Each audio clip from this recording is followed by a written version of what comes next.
The chime of my phone was a delicate custom sound I'd chosen 2 years ago, a soft cascade of notes that once made my heart flutter. Now it was just the sound of my leash being tugged. It was from Alexander Blackwood. Alex. The man who held my heart in a beautifully manicured, yet surprisingly careless hand. Running late, my love. Don't wait up. Order whatever you like. I stared at the message, my thumb hovering over the screen. The restaurant he'd booked for our anniversary dinner. Our anniversary was one of the most exclusive in the city. I'd spent 3 hours getting ready.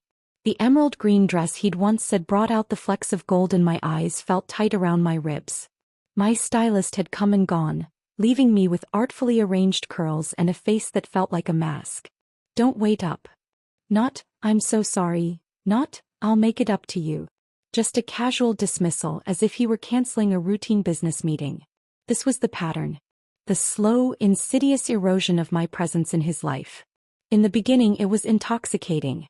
Alexander Blackwood, the brilliant, brooding and devastatingly handsome CEO, choosing me, Alara, a freelance graphic designer who was more comfortable with a tablet than a room full of socialites.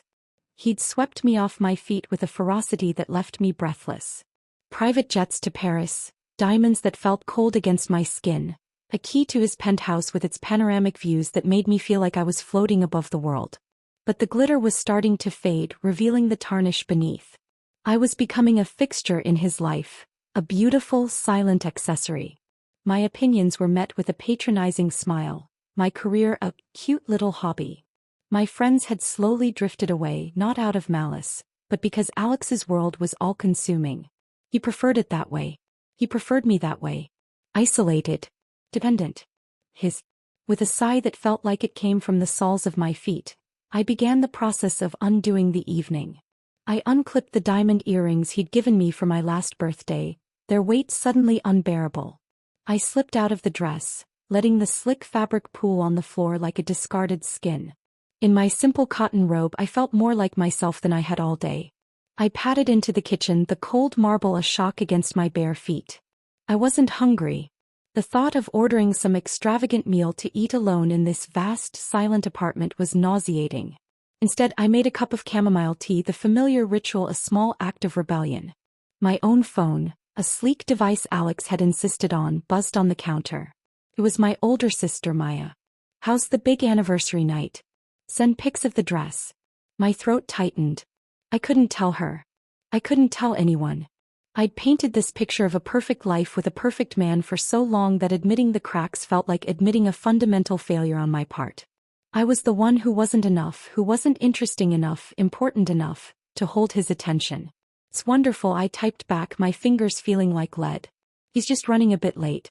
Dress is a hit. Talk tomorrow. I put the phone face down, the lie burning a hole in my conscience. I carried my tea into the living room, curling up on the massive white sofa that I was never allowed to eat on. The city lights twinkled below, a million lives being lived while mine was on pause. An hour bled into 2. The tea grew cold. The silence in the penthouse was absolute, broken only by the hum of the refrigerator and the frantic beat of my own heart. This was my life. A gilded cage with a view. And I was the canary slowly forgetting how to sing. I must have dozed off because the sound of the key in the lock jolted me awake. The digital clock on the wall glowed 1:17 a.m. Alex's footsteps were heavy, confident. He moved through his domain with an innate sense of ownership. He stopped when he saw me on the couch, his expression unreadable for a moment before it softened into a practiced look of contrition. Alara. I told you not to wait up. I wasn't waiting, I said, my voice hoarse with sleep. I fell asleep. He came over, smelling of expensive whiskey and a faint trace of a cigar, a scent I used to associate with power and success, but now just smelled of absence. He bent down and kissed my forehead, his lips cool. I'm sorry, darling. It was Henderson. The deal was on the brink. You know how it is. I did know. I always knew. There was always a deal, a client, a crisis that was more pressing than me. It's fine, Alex, I whispered, the words tasting like ash. He straightened up, loosening his tie. It's not fine. I'll make it up to you. Next week we'll go to the villa in Santorini. Just the two of us. It was a promise I'd heard before. A future bribe to placate a present disappointment. He headed towards the bedroom, already pulling his phone out of his pocket to check whatever world-shattering email had come in during the 30-second walk. My own phone, which I used for work and my few remaining personal connections, was dead. I'd been so preoccupied with the non-existent dinner I'd forgotten to charge it. With a sigh, I walked over to the kitchen counter where Alex's spare work phone was charging. He told me I could use it in a pinch. The password was the same as everything else. The date of his first major corporate acquisition. I unlocked it. The screen was a bland grid of corporate apps and his email. I just needed to send a quick message to Maya to let her know I was alive and tell her another sanitized version of my non-anniversary. But as my thumb hovered over the browser icon, a notification popped up at the top of the screen. Isabella, you can't just send a message like that and go silent, Alex. It's not fair. My blood ran cold. Isabella. His ex-fiancée. The woman he'd been with for 5 years before me. The one he told me was history, a mistake. Chapter he was glad to have closed. The one whose ghost still haunted the edges of our relationship in the form of a portrait his mother refused to take down, in the way certain friends would mention her name and then quickly change the subject. A sick, cold curiosity, the kind that makes you press on a bruise, took over. I shouldn't. I knew I shouldn't. This was a violation. But the part of me that was tired of being the understanding, placid girlfriend, the part that was dying in this gilded cage, needed to know. My hand trembling, I tapped the notification. It opened his messages. And there was, at the top of the screen, her name. And below it, a message sent last night at 11:47 p.m., while I was presumably asleep, dreaming of our anniversary. The words were a physical blow, knocking the air from my lungs. Alex, you are my life, Izzy. You always have been. This is all a terrible mistake. I stared at the screen, the words blurring. Typo. You are my life. So rushed, so emotionally charged that his fingers had fumbled. It made it feel more real, more raw, than any perfectly crafted declaration could have. This wasn't a message from a busy executive. This was a message from a man's soul. You are my life. And I was what? The placeholder. The terrible mistake. The phone slipped from my numb fingers, clattering onto the marble countertop. The sound echoed in the silent, sterile kitchen. I didn't cry. I didn't scream. I just stood there, the truth washing over me in an icy, cleansing wave. The late nights, the condescension, the isolation, it all made sense now. I was a convenience. A pretty, quiet distraction until he found his way back to the real love of his life. I heard the shower turn on in the master suite. He was in there, washing away the scent of his long, hard business meeting. A meeting that had clearly involved baring his soul to another woman. I looked around the penthouse. At the art he'd chosen, the furniture he'd approved, the life he'd allowed me to inhabit. It wasn't mine. None of it was mine. I had been living a lie, a guest star in Alexander Blackwood's grand narrative. And in that moment, staring at the reflection of a hollow-eyed woman in the dark window, a resolve, cold and hard as diamond, formed in my chest. He thought I was a mistake. Fine. I would simply disappear. But not before he understood exactly what he had lost. The shower ran for 15 more minutes. 15 minutes where I stood frozen in the kitchen, my mind racing 1,000 miles an hour, yet perfectly, terrifyingly clear. The initial shock had subsided, replaced by a glacial calm. This was no longer about heartbreak, it was about survival. I had to be a ghost. Silent, efficient, and final. First, I picked up his phone from the counter. With steady hands, I deleted the message notification I'd opened and cleared it from the recent apps list. I placed it back on the charger exactly as I'd found it. No trace. Then I moved to the bedroom. The ensuite bathroom door was closed, steam seeping out from the bottom. I could hear him humming a low, content sound that made my stomach twist. He was thinking of her. Of Isabella. Of his life. I went to my side of the massive walk-in closet. My side. What a joke. It was filled with clothes he'd bought me, labels that had once thrilled me but now felt like uniforms. I ignored them. In the very back, behind a row of evening gowns, was a small hardshell suitcase and a duffel bag. I'd bought them for a girls' trip with Maya that Alex had ultimately convinced me not to go on. It's a dangerous part of the country, Alara. I'd worry myself sick. Now I was grateful for his controlling nature. He'd never seen these bags. I worked with a quiet, methodical precision. I took only what was truly, irreplaceably mine. The simple cotton pajamas I wore when he was away. The worn copy of Pride and Prejudice my mother had given me. My passport, my birth certificate, and the small stash of cash I'd been secretly tucking away for over a year. A tiny act of rebellion that now felt like a lifeline. It wasn't much, but it was a start.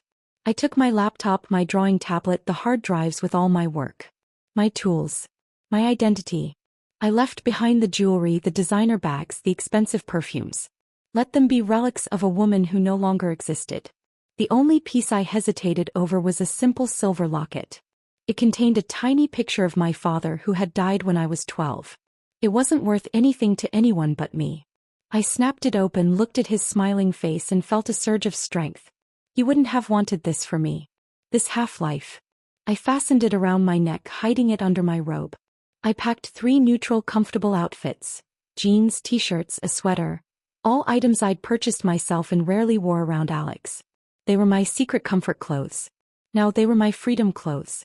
By the time the shower shut off, my bags were packed and sitting just inside the closet door. I slipped into bed, turning my back to the bathroom, and feigned sleep.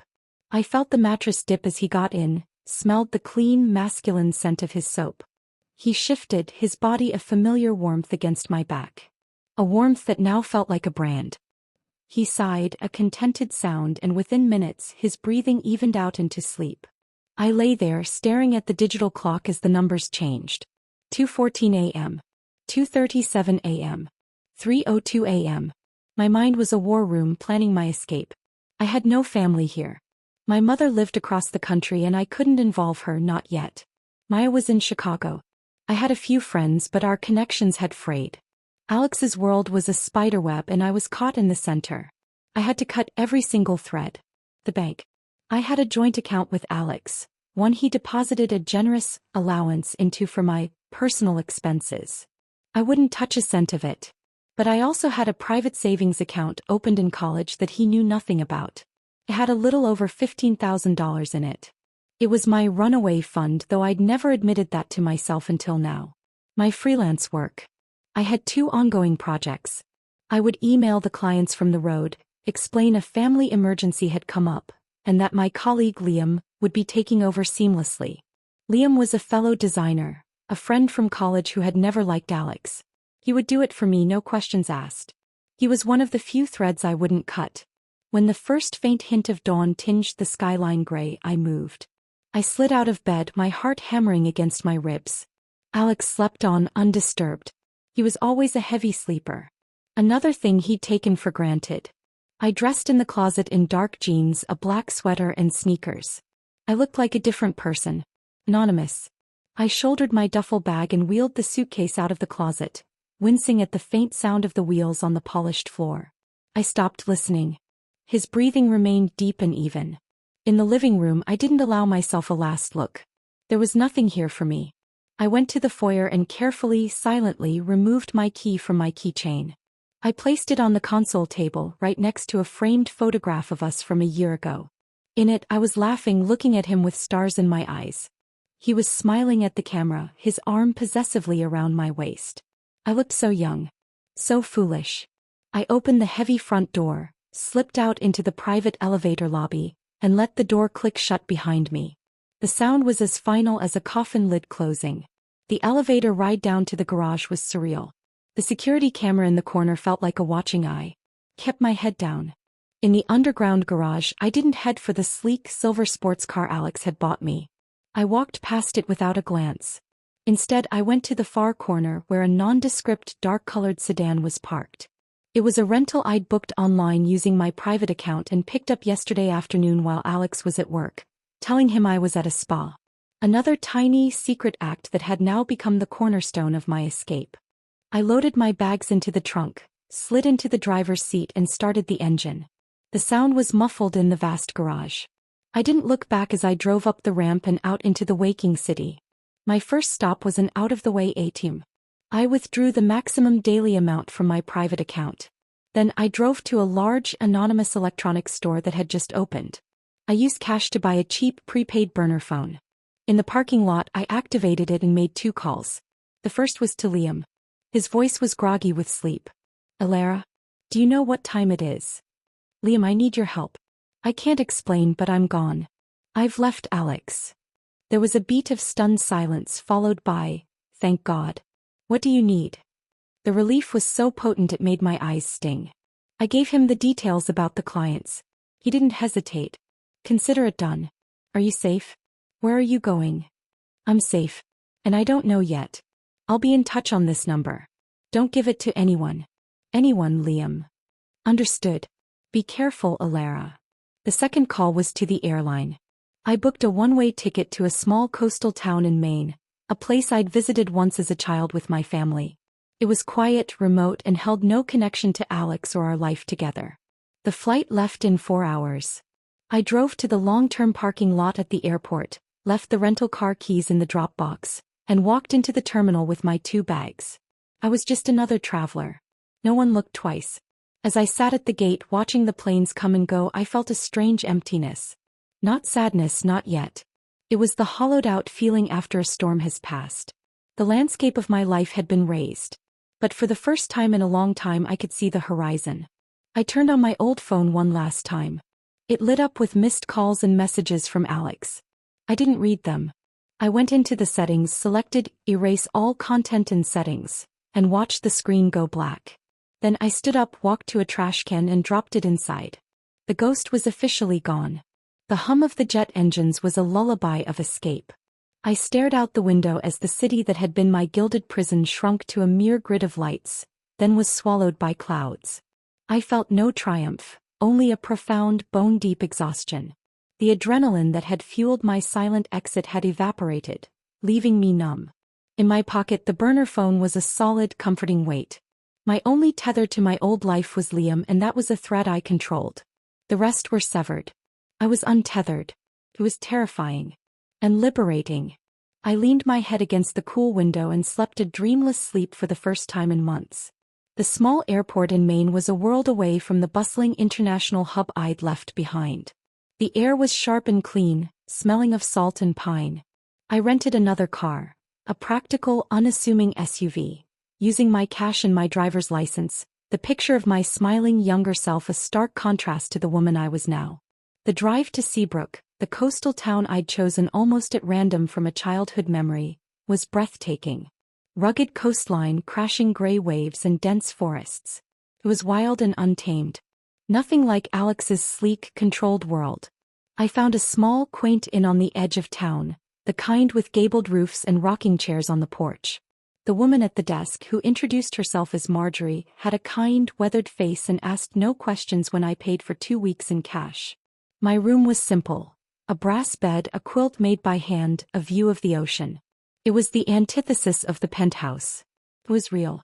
I dropped my bags and stood at the window watching the relentless crash of the waves.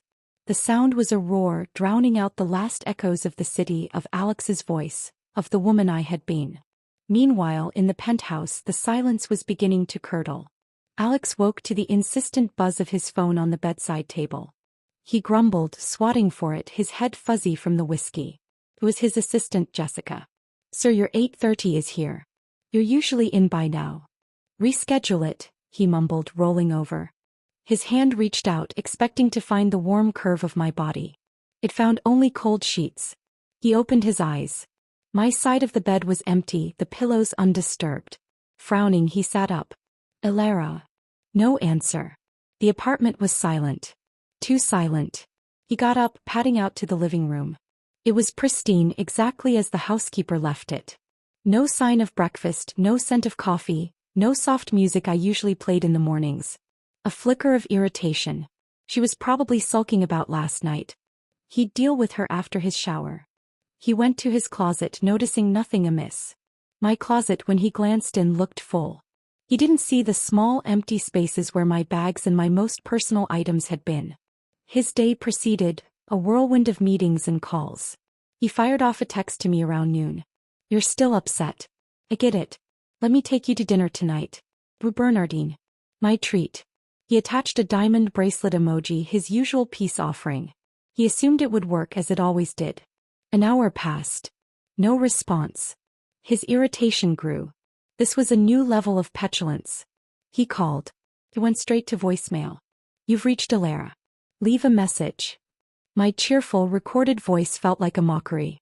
By 3 p.m., a sliver of unease pierced his annoyance. He called the building's concierge. "Has Ms. Alara come or gone today?" "No, Mr. Blackwood. I haven't seen her since yesterday evening." He called the spa he thought I'd visited.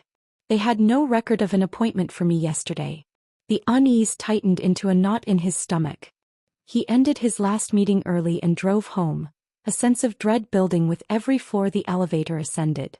The penthouse was still, shrouded in the late afternoon light.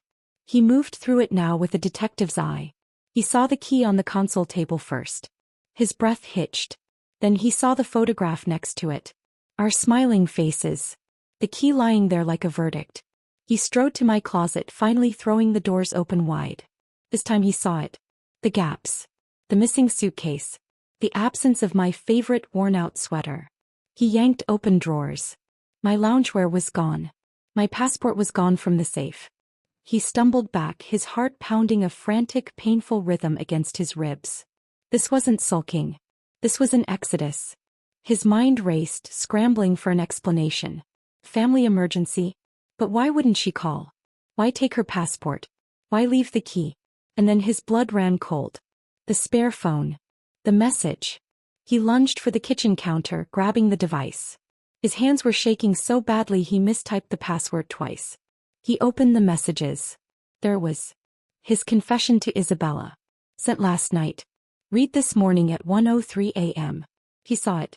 The realization was a physical blow, doubling him over. He collapsed onto the cold kitchen floor, the phone clattering from his hand. The sterile, perfect apartment seemed to press in on him, the silence now screaming my absence. "Alara," he whispered, the name a prayer and a curse. He scrambled for his own phone, his fingers slipping on the screen. He called me again. Voicemail. He called Maya. Her phone went to voicemail after several rings. He called my mother. She was cheerful, asking about our anniversary. He made a hasty excuse and hung up. She hadn't gone to them. He called Jessica, his voice raw. "Cancel everything. I don't care. Everything." He spent the next few hours in a frantic, desperate spiral. He called every hospital in the tri-state area. He called the police, who told him an adult woman leaving of her own volition, leaving her key behind, was not a missing persons case.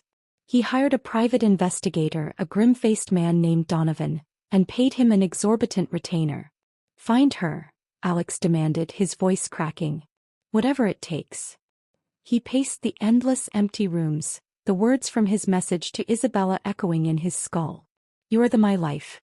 He had meant it in a moment of drunken, nostalgic self-pity after a frustrating fight with a board member. Isabella had been a safe fantasy, a memory of a simpler time. Seeing her name pop up on his screen at the charity gala he'd actually been at last night had sent him down a rabbit hole of what. But it wasn't real. Isabella wasn't his life. She was a ghost. The life he had built, the one he had taken for granted, was Alara. Her laughter in this silent apartment. Her silly, colorful throw pillows on his stark white sofa. The way she hummed when she cooked. The feeling of her head on his chest as they watched movies. She was the warmth, the light, the color in his monochrome world of deals and acquisitions. And he had told her she was a mistake. The full weight of his carelessness, his arrogance, came crashing down on him. He had broken the most beautiful thing he'd ever possessed. And she, with a quiet, devastating finality, had simply erased herself. He ended up in my closet, sitting on the floor amidst the expensive clothes I'd left behind, surrounded by the faint, lingering scent of my perfume. He buried his face in one of my sweaters, and for the first time since he was a boy, Alexander Blackwood broke down and sobbed. He was still there hours later when Donovan called. "Mr. Blackwood, I've preliminarily traced her credit cards and phone. There's no activity on any of her accounts since approximately 1:15 a.m. last night. Her phone was last pinged at the airport before it was turned off. Permanently, it seems. She withdrew a large sum of cash from a private bank account this morning. She's gone completely off the grid, sir. It appears planned." The word hung in the air, final and damning. Planned. Alex dropped the phone, the sound of it shattering against the marble floor a fitting accompaniment to the complete and total shattering of his world. Seabrook wrapped around me like a soft, worn blanket. The first few days were a blur of deep, healing sleep and long, aimless walks along the rocky shore. The roar of the ocean was a constant, powerful force that mirrored the tumult inside me, yet somehow soothed it. There was no schedule, no expectation, no one to perform for. I rented a small, furnished cottage on the outskirts of town, a cozy place with a wood-burning stove and a view of a pine forest from the back porch. It was mine, paid for with my own money, chosen for my own tastes. I bought groceries from the local market, simple, wholesome food that I cooked for myself. I learned the rhythm of the tides. The numbness began to thaw and the pain came in waves. It wasn't just the betrayal of the message, though that was a sharp, persistent ache. It was the betrayal of the last 2 years. The slow, systematic dismantling of my confidence, my friendships, my identity. I grieved for the woman I had been, the hopeful, trusting fool who had believed in a fairy tale. I allowed myself to feel it all.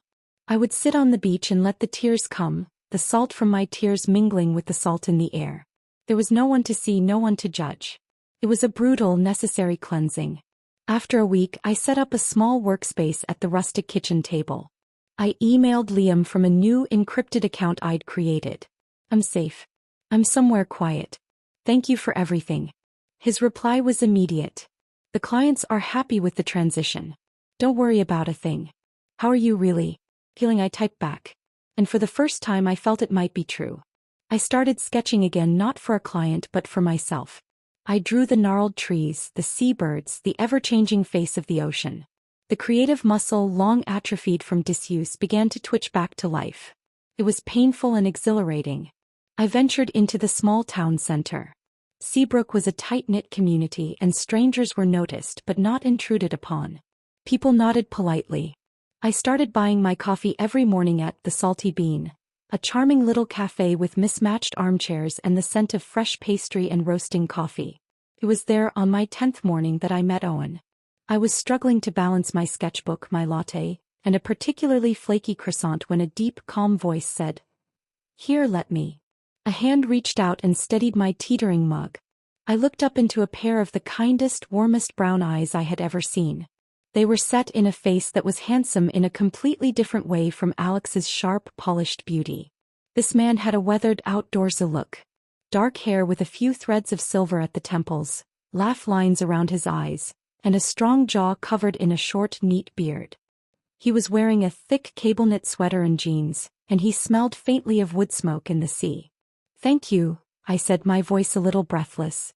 It was the first time I'd spoken to anyone beyond a simple transactional exchange in days. "No problem. It's a two-handed operation, they're croissants," he said with an easy smile. "I'm Owen. I own the place." "Ilara," I said, the name feeling new on my tongue. "Welcome to Seabrook, Ilara. I've seen you in here the past week. Finding your bearings." His directness was disarming, but not in the manipulative way Alex's could be. This felt genuine. Curious but not prying. "Something like that," I said, managing a small smile. "Well, the best view for sketching is from the bluff at the end of Lighthouse Road. Just don't let the wind take your paper." He gave me another warm smile and moved away to help another customer. It was a simple, friendly interaction, but it sent a tiny, fragile spark of warmth through the cold emptiness inside me. I wasn't just a ghost here. I was Ilara, the woman who sketched and struggled with croissants. I took his advice. The view from the bluff was indeed spectacular. I spent the afternoon there, the wind whipping my hair, filling my lungs with clean, cold air. I sketched the lighthouse, the turbulent sea, the endless sky. For a few hours I didn't think about Alex. I didn't think about the past. I was just a person in a place creating something. Back in the city, Alex was descending into a hell of his own making. Donovan the PI was thorough, but he was hitting walls. The trail had gone cold at the airport. Without digital footprints, finding one woman who didn't want to be found was like searching for a specific grain of sand on a beach. Alex became a ghost in his own penthouse. He stopped going to work. He stopped answering calls except from Donovan. He lived on whiskey and regret, pacing the rooms that echoed with my absence. He'd stare at my side of the closet, at the lacy, expensive things I'd left behind, and the reality of what he'd done would hit him all over again. He'd sent a pathetic, rambling email to my encrypted address, the one Liam must have given him, begging for forgiveness, explaining it was a moment of weakness, that Isabella meant nothing. I read it once, then deleted it. The typo was burned into my brain. "You're my life. There was no explanation that could erase those 5 words. His world, built on control and acquisition, was collapsing because the one thing he truly wanted to acquire back, my presence, my love, was utterly beyond his reach. He was learning the hardest lesson of his life. Some things can't be bought or demanded or fixed. Some losses are absolute. He broke down completely, not just once but repeatedly. The powerful Sia was reduced to a shattered man, sobbing on the floor of a walk-in closet, surrounded by the beautiful empty artifacts of a life he had carelessly destroyed. One evening, driven by a desperate need to feel close to me, he logged into our shared cloud storage. He was looking for photos, videos, anything. And that's when he found it. A folder he'd never seen before, named Ease Designs. It was protected by a password. On a whim, he tried the password he used for everything, his acquisition date. It worked. The folder was filled with my work.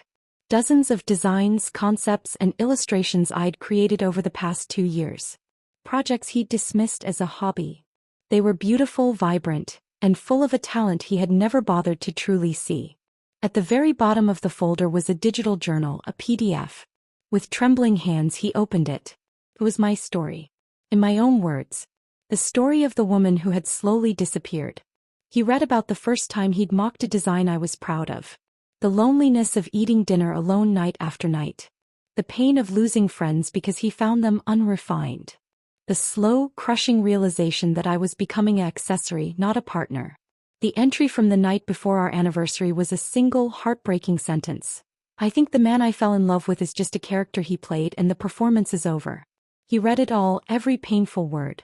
And as he did, Alexander Blackwood didn't just miss me. For the first time he began to understand the profound depth of his failure. He hadn't just lost a girlfriend. He had broken a brilliant, beautiful spirit.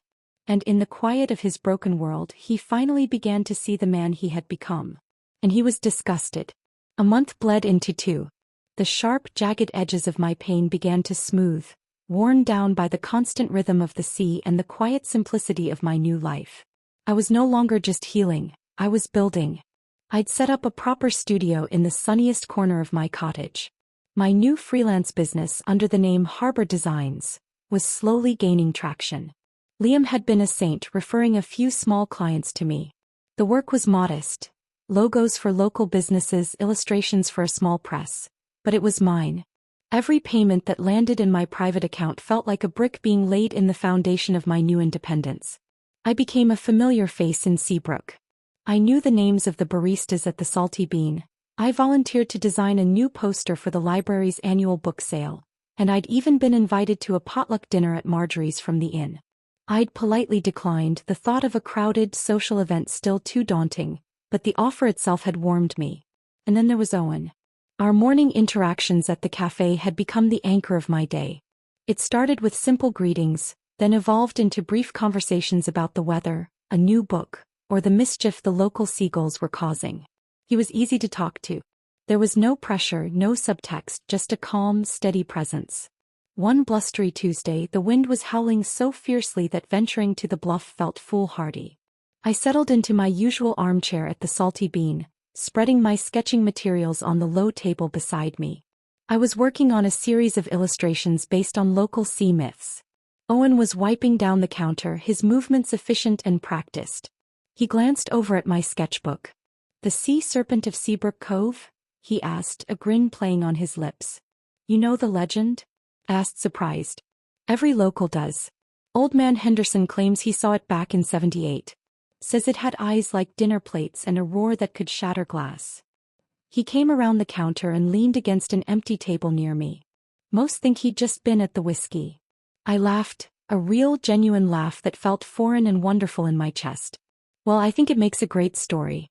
I'm illustrating a collection for a children's publisher." His eyes lit up with genuine interest. "That's fantastic. Can I see?" It was a simple request, but it sent a flutter of nervousness through me. Showing my work to Alex had always been an exercise in subtle condescension. "That's nice, darling. A bit whimsical for my taste, but nice." But Owen's gaze was different. He studied the swirling lines of the serpent, the inky waves, the terrified expression on the fisherman's face in the little boat. "This is incredible, Alara," he said, his voice soft with awe. "You've captured the movement of it. The power. It feels alive. No one had ever looked at my work like that. No one had ever seen it like that. A lump formed in my throat. Thank you, I whispered. My pleasure. He looked from the sketch to my face, his kind eyes holding mine for a moment longer than necessary. You're very talented. That was the beginning. Our conversation stretched longer. He started saving me the best croissant. I learned he was a widower, that he'd moved to Seabrook 5 years ago after his wife lost a long battle with cancer, seeking a quieter life. He'd bought the struggling cafe and turned it into the heart of the town. He was a man who understood loss, but instead of letting it harden him, it had made him kinder, more present. He never asked me about my past. He seemed content with the woman I was here and now. With him I felt myself unfurling, like a flower finally reaching the sun. One afternoon he asked if I'd like to see his boat. He kept a small, sturdy fishing boat in the harbor. We walked down together, the planks of the dock groaning under our feet. The air was thick with the smell of salt fish and tar. She's not much, he said, patting the hull of the boat named the Wandering Albatross. But she's honest. I smiled. She's perfect. We stood there in a comfortable silence, watching the gulls wheel and cry overhead. The sun was warm on my face. For the first time since I'd left, the thought of Alex didn't bring a stab of pain, but a distant, pitying sadness. He was a storm I had weathered. Owen felt like the calm after. Elara, Owen said, his voice gentle. I don't know what brought you here or what you're running from. And you don't have to tell me. But I want you to know. I'm glad you're here. He didn't try to touch me. He just offered the words, a simple, heartfelt statement. Tears pricked my eyes, but they weren't tears of sorrow. They were tears of gratitude. I'm glad I'm here too, Owen. Back in the city, Alex was a changed man. Hitting rock bottom had a way of clarifying things. The frantic, desperate search had given way to a grim, painful acceptance. He had stopped calling Donovan every day. He had stopped drinking himself into a stupor. He had started therapy. It was Donovan who had gently suggested it, after Alex had broken down on the phone, rambling about the journal he'd found. Mr. Blackwood, finding her won't fix this. You need to fix yourself first. So he went. He sat in a quiet, tastefully appointed office and talked about his childhood, his drive for success, his inability to be vulnerable, his treatment of me. He used words like narcissistic tendencies and emotional neglect. It was excruciating. He had to confront the monster in the mirror, and it was uglier than he could have imagined. He started going back to the office, but his priorities had shifted. He delegated more. He listened to his junior executives instead of just dictating to them. He called his mother, whom he'd been neglecting for months. He was trying clumsily to rebuild the man he should have been all along. One evening he was cleaning out his personal email, a task he'd always considered beneath him, when he found an old, unread message from me. It was from over a year ago. The subject line was, an idea smiley face. His heart clenched. He opened it. It was a proposal for a corporate rebranding for his own company, Blackwood Global. I had designed a new, modern logo, a fresh color palette and mock-ups for the website. It was sophisticated, innovative, and brilliant. He had glanced at it at the time and replied, Not now, Elara. I have a multi-million-dollar deal on the line. We'll talk later. We never did. He stared at the designs, seeing the sheer untapped talent he had so carelessly dismissed. I had seen a way to soften his company's cold, corporate image, to inject heart into it. And he had shut me down. It was another piece of the puzzle, another log on the fire of his self-loathing. But it also sparked something else. A determination. Not to get me back, he knew he had forfeited that right. But to become a man who was worthy of a woman like the one I had been. The one I was becoming without him. He closed the email and picked up his phone. He didn't call Donovan. He didn't try to email me again.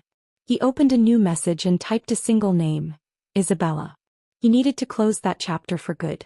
To tell her the truth, that his message had been a moment of cowardice, a fantasy, and that the real, profound love of his life had been the woman he'd driven away.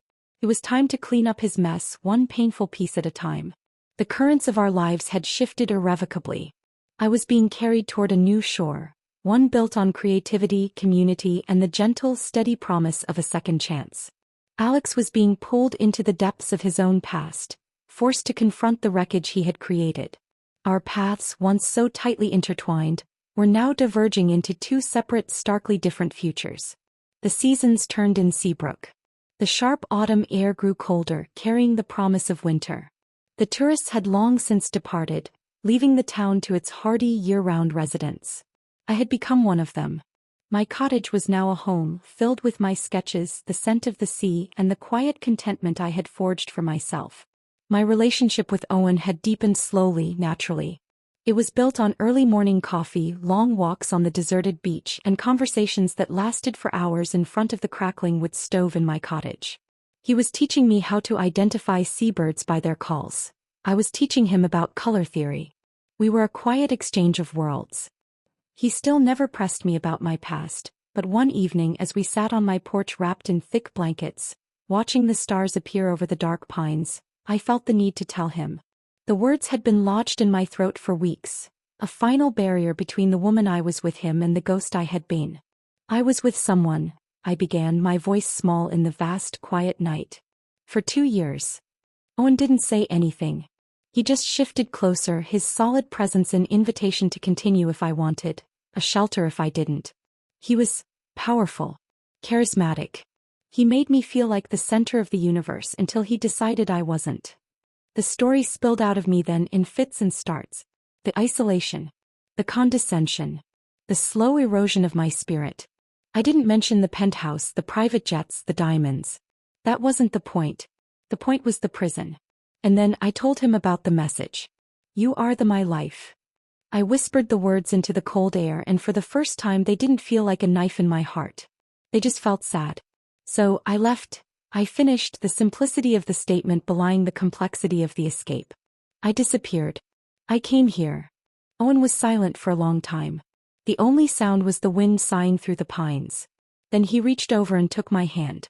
His was rough and warm, a working man's hand. It enveloped mine completely. He was a fool, Owen said, his voice low and fierce. The biggest kind of fool there is. To have a treasure and treat it like trash. Tears welled in my eyes, but they were warm tears, tears of release. He hadn't judged me for my weakness or been intimidated by my past. He had simply seen the injustice and named it. Thank you, I whispered. No, Ilara, he said, turning to face me. The starlight caught the silver in his beard and the deep warmth in his eyes. Thank you for trusting me. He leaned forward slowly, giving me every opportunity to pull away. I didn't. His lips met mine, and it was nothing like the possessive, demanding kisses I was used to. This was gentle. Questioning. A promise, not a claim. It tasted of coffee and the sea and a profound, unshakable kindness. It was the kiss that began to truly erase the memory of all others. In the city, Alex was navigating a different kind of storm. His meeting with Isabella had been a brutal necessity. He'd met her at a neutral public place and laid his cards on the table. He told her about me. He told her about the message, his breakdown, the journal. He apologized for using her as an emotional crutch, for the unfairness of his drunken text. Isabella, to her credit, had listened with a cool, detached grace. I always knew you had a capacity for deep feeling, Alex, she'd said, stirring her tea. I just never saw it directed at anyone but yourself until now. I'm sorry for your pain, but I'm not the one who can absolve you. It was the final, definitive closure he needed. The fantasy was dead. The reality of what he'd lost was all that remained. He threw himself into his therapy and into the slow, painful process of becoming a better man. He started anonymously donating to arts programs for underprivileged youth, a quiet homage to the talent he'd squashed in me. He became a more thoughtful CEO, a better son, a less arrogant man. But the emptiness of the penthouse was a constant ache. He'd sold it, the transaction cold and swift. He moved into a smaller, brighter apartment, one that held no ghosts. He kept only a few of my things. The journal, the rebranding proposal, not as trophies but as reminders of his failure, talismans to ensure he never repeated his mistakes. He was healing in his own way. But he was a planet that had lost its sun, condemned to drift in a cold, lonely orbit. One day a large flat package arrived at his new office. It was from a law firm he didn't recognize. Frowning, he opened it. Inside was a note and a carefully wrapped canvas. The note was from me. Alex, I heard through a mutual acquaintance that you are well and on your own path. I am too. This found its way to a gallery in Portland, and the curator, knowing our past connection, alerted me. It's the first piece I sold. I thought you should have it. Not as a reminder of me, but as a reminder of what you once saw in me before you decided not to see it at all. I hope you continue on your journey. I truly do. Be well. His hands trembled as he unwrapped the canvas. It was the painting. The one from the gallery opening he'd taken me to, the one he'd dismissed. It was a stormy seascape full of turbulent blues and grays, but with a single brilliant shaft of light breaking through the clouds, illuminating a single brave seabird soaring over the waves. He remembered the title. After the Storm. He stared at it, the colors vibrant and alive in his sterile office. He hadn't seen its beauty then. He saw it now. He saw me in it. The pain, the turbulence, and the fierce, unbreakable hope. He didn't break down. He didn't cry. He simply hung the painting on the wall opposite his desk, where he would see it every day. It was over. Truly, finally over. She wasn't coming back. She had found her after the storm. And she had given him this one last gift. Not of forgiveness, but of closure. A chance to see the woman I had become and to finally, fully let me go. He was still a broken man, but the pieces were beginning to fit back together in a new, different shape. A better shape.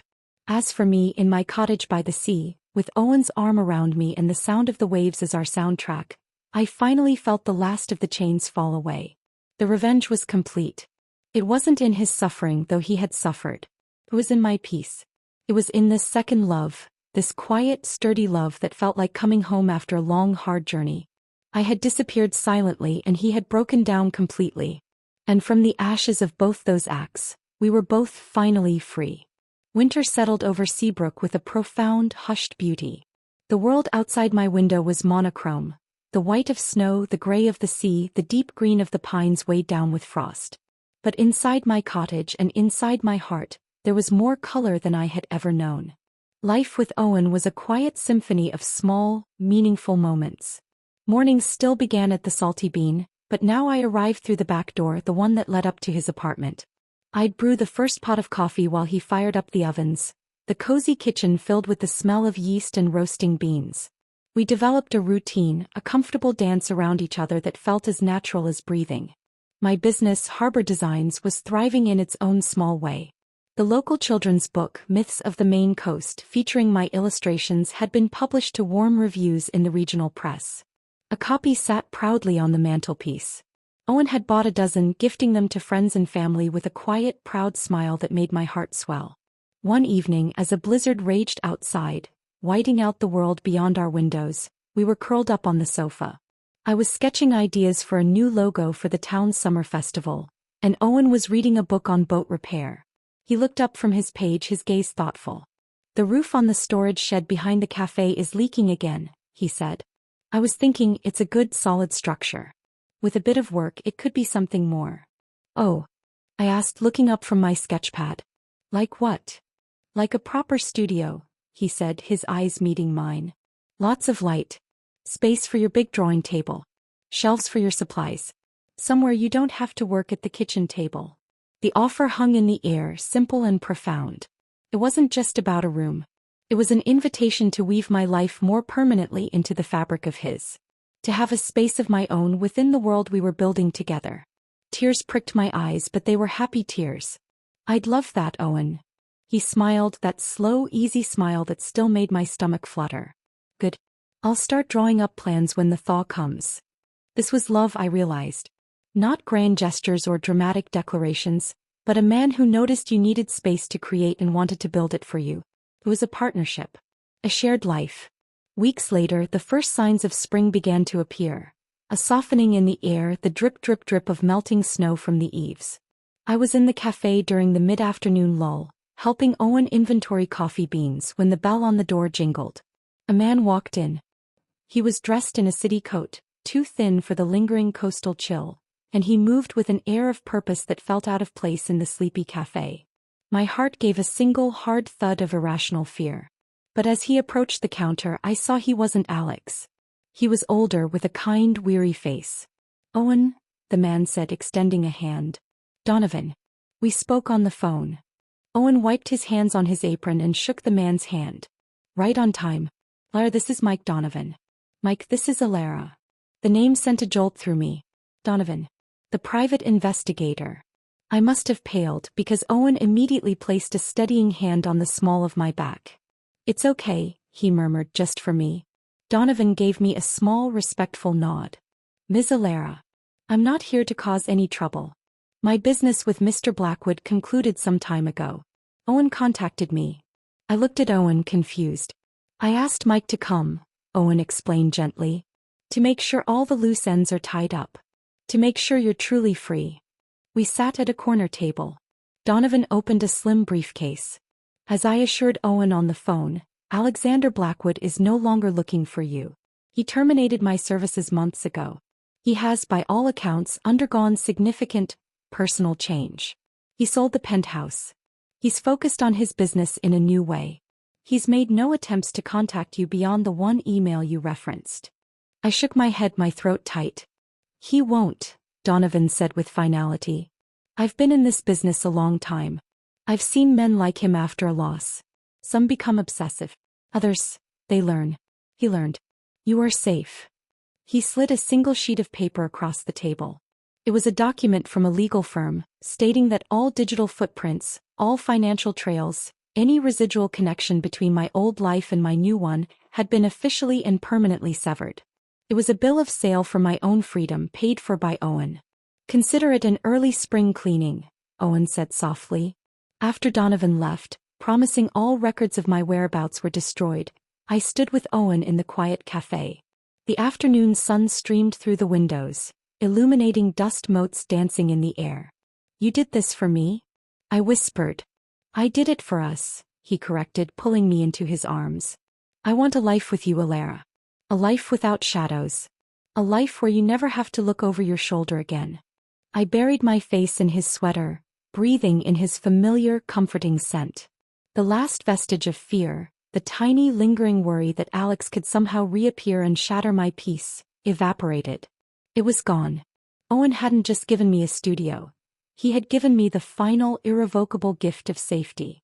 That night, as we lay in his bed, listening to the waves crash in the distance, I knew my transformation was complete. The woman who had been Alara, the accessory, the ghost, was gone. In her place was a woman who was a partner, a business owner, an artist, a beloved member of a community. My revenge was never about hurting Alex. It was about saving myself. And in saving myself, I had found a love that was everything the first one wasn't.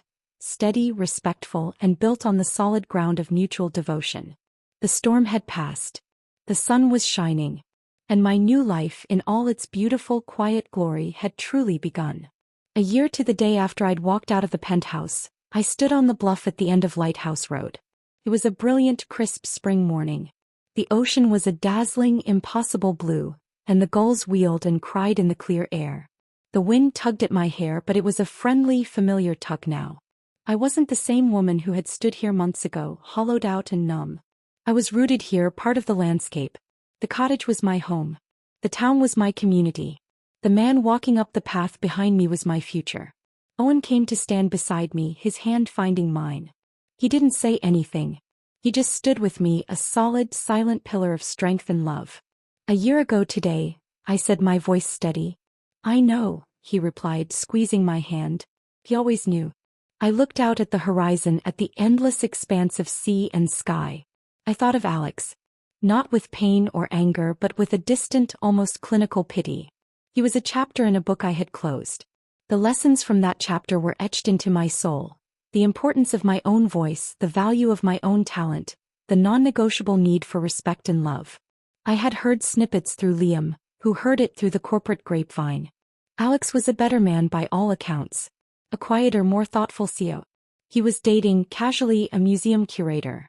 The news had brought me not a flicker of jealousy, but a sense of quiet satisfaction. He had learned. Our story, as tragic as it was, had forced growth upon us both. My revenge was his redemption. Are you okay? Owen asked, his voice soft. I turned to him, a genuine, effortless smile spreading across my face. I'm more than okay. And I was. The silent disappearance had been my act of self-preservation. His complete breakdown had been the necessary consequence. And from the ashes of both, we had built new lives. He had built a better version of his old one. I had built something entirely new. Ready to see your new studio? Owen asked, a boyish excitement in his eyes. The old storage shed was unrecognizable. Owen, with help from a few friends in town, had transformed it. He'd installed a wall of north-facing windows that flooded the space with perfect clear light. The walls were painted a warm white. There were built-in shelves for my books and supplies, a deep sink for cleaning brushes, and in the center of the room, a massive reclaimed wood drawing table. On the table was a single object covered with a cloth. "What's this?"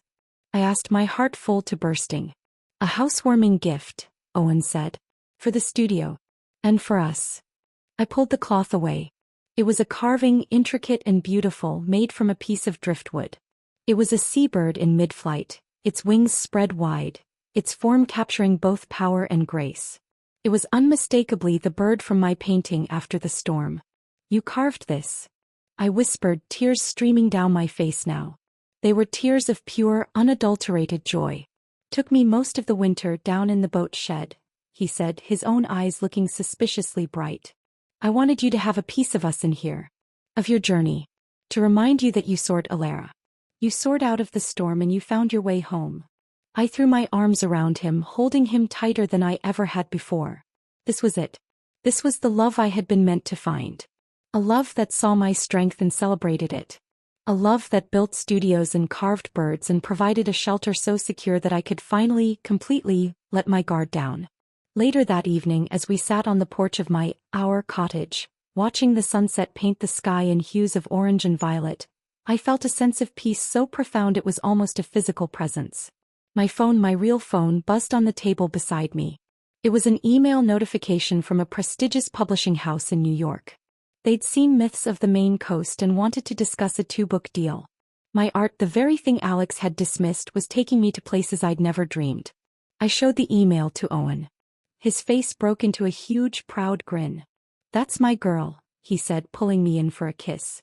This was my life. A life of creation, of love, of peace. A second love that was deeper and truer for having learned the lessons of the first.